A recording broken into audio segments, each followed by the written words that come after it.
काफ़ी समय पहले की बात है। सम्राट नाम का एक नौजवान लड़का था। वह गांव में ही अपने परिवार के साथ रहता था। सम्राट पढ़ाई में बहुत अच्छा था, पर गांव के स्कूल में उसकी पढ़ाई अच्छे से नहीं हो पाती थी। इसीलिए वह अपनी पढ़ाई और अच्छे से करने के लिए शहर चला गया। एक रात सम्राट अपने कमरे में बैठकर पढ़ाई कर रहा था। तभी अचानक चारों तरफ से घनघोर आंधी और तूफान आ गया और वो रात एक डरावनी और तूफानी रात बन गई।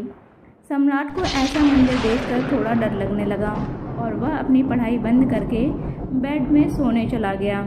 डर से उसे याद आया कि उसके रिश्तेदार का एक छोटा सा घर शहर से थोड़ी दूर पर है, लेकिन उसमें कोई नहीं रहता है और वहाँ पर भूतों का वास हो गया था। इसीलिए वहाँ डर के मारे कोई भी नहीं जाता था। तो उसने खुद से वादा किया कि वह भूतों से कभी नहीं डरेगा। दूसरे ही दिन सम्राट अपने दोस्तों के साथ शहर से बाहर एक खंडहर किले में घूमने के लिए गया। वह एक आत्माओं का खंडहर किला था। उस खंडहर किले के अंदर एक छोटा सा घर बना हुआ था।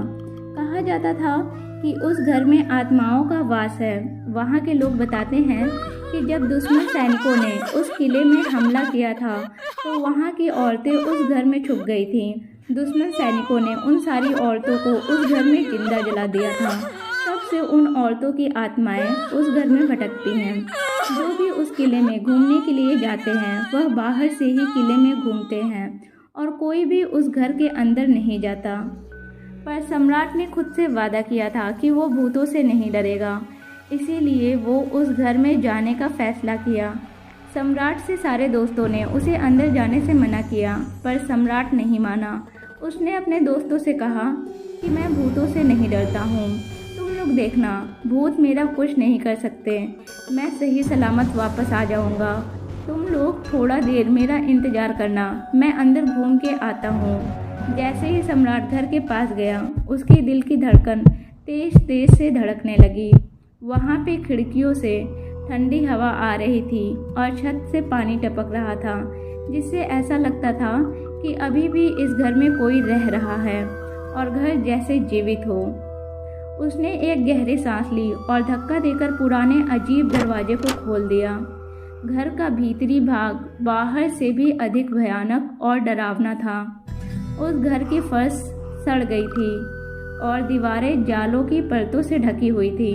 फिर उसने जालों को हटाते हुए एक कमरे में गया और जैसे ही कमरे के अंदर गया, उसे महसूस होने लगा कि कोई उसका पीछा कर रहा है। अचानक उसके पीछे एक धीमी सी आवाज़ सुनाई दी। उसने इधर उधर देखा, लेकिन उसे कुछ भी नहीं दिखा। उसने खुद से कहा कि शायद यह सिर्फ मेरा डर है और फिर आगे बढ़ गया। लेकिन वो आवाज़ें उसे लगातार सुनाई देने लगी। अब उसे अपने पीछे किसी के होने का एहसास हुआ। उसे लगने लगा कि कोई तो है जो मेरा पीछा कर रहा है और वो समझ गया कि वह उस घर में अकेला नहीं है। सम्राट ने अपने मन में सोच लिया कि अब मैं यहाँ से नहीं भागा तो मैं शायद जिंदा भी नहीं रहूँगा।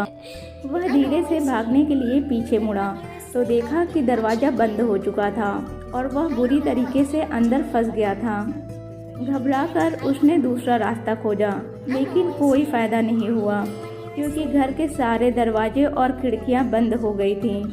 सम्राट महसूस कर रहा था कि कोई उसके नज़दीक आ रहा है और हवा हर कदम के साथ ठंडी होती जा रही है।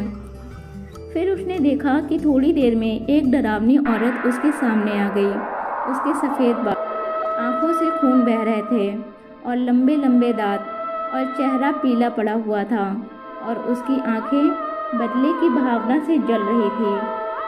वह चुड़ैल सम्राट की ओर बढ़ी और वो अपना हाथ उसकी छाती पर भरते हुए उसके कान में धीरे से बोली, तुम्हें यहाँ नहीं आना चाहिए था, अब तुम कहीं नहीं जाओगे। और इतना बोलकर उसने सम्राट का गला पकड़कर मार दिया और उसके शरीर के टुकड़े टुकड़े कर दिए। उसके साथ ही सम्राट इस दुनिया से चला गया। सम्राट के दोस्त बाहर उसका इंतजार कर रहे थे। काफ़ी समय बीत जाने के बाद भी जब सम्राट वापस नहीं आया तो उसके दोस्त समझ गए कि सम्राट अब कभी नहीं आएगा। सम्राट के दोस्तों ने उसके घर वालों को ये सारी बात बताई।